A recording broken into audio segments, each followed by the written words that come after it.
Plastic money frauds जो आजकल हो रहे हैं वो दो तरह से हो रहे हैं।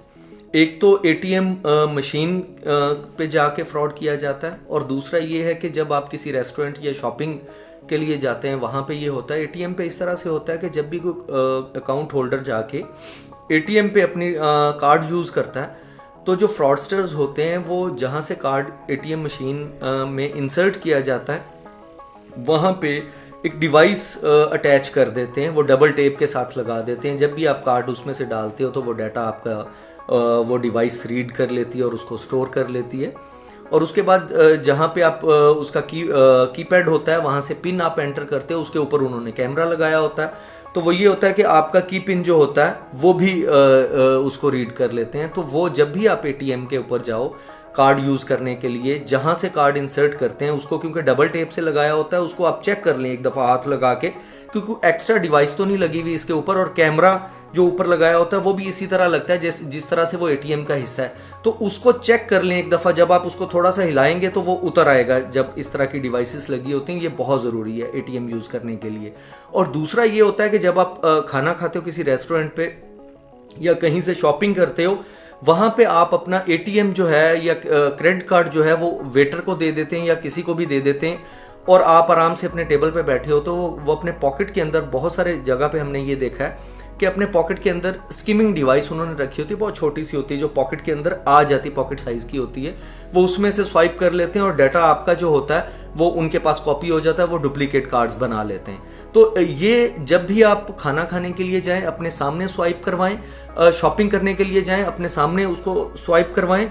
और एटीएम यूज करते हुए मैं फिर वही कहूंगा कि एक दफा जहां से कार्ड इंसर्ट करते हैं आप एक दफा उसको हाथ से हिला के चेक कर लें, ताकि आपको पता हो कि एक्स्ट्रा डिवाइस नहीं लगा। FIA साइबर क्राइम को बिल्कुल अप्रोच करें। 9911 हमारी हेल्पलाइन है, उस पर कॉल करके किया जा सकता है। helpdesk@nr3c.gov.pk पे ईमेल करके हमें कंप्लेंट की जा सकती है।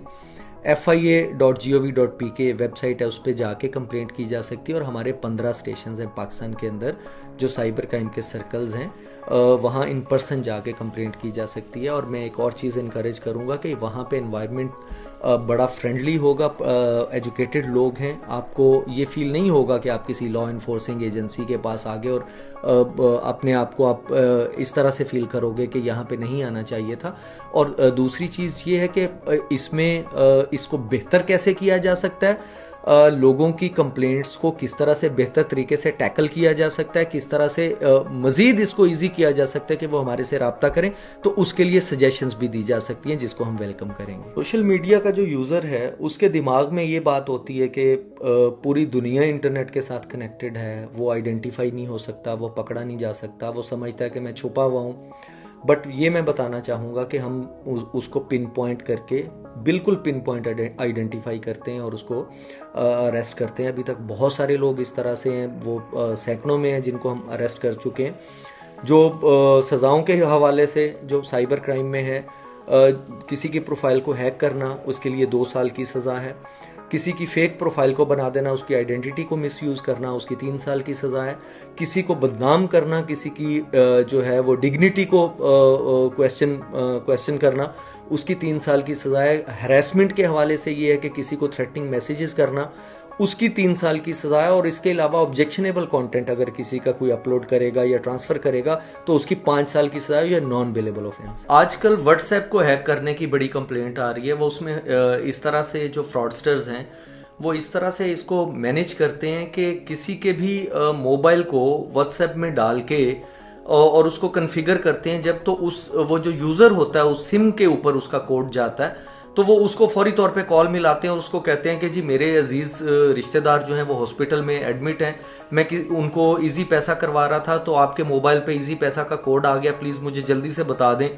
वो बड़ा परेशानी सी शो कर रहा होता है और आप इन गुड फेथ जो है वो आप उसको कोड बता देते हो। वो आपको अंदाजा ही नहीं होता कि ये मेरे व्हाट्सएप का कोड है। आप उसको कोड बताते हो, वो आपका फौरी तौर पे व्हाट्सएप जो है वो कॉन्फ़िगर कर लेता है। तो ये कंप्लेंट बहुत ज्यादा हमारे पास रिपोर्ट हो रही है। मैं काइंडली ये बताऊंगा लोगों को, ये कहना चाहूंगा कि आप जितनी भी जल्दी में हो, जितना भी आपको कोई परेशानी अपनी जाहिर करे, आप अपने मोबाइल पे आया हुआ कोड किसी को ना बताएं।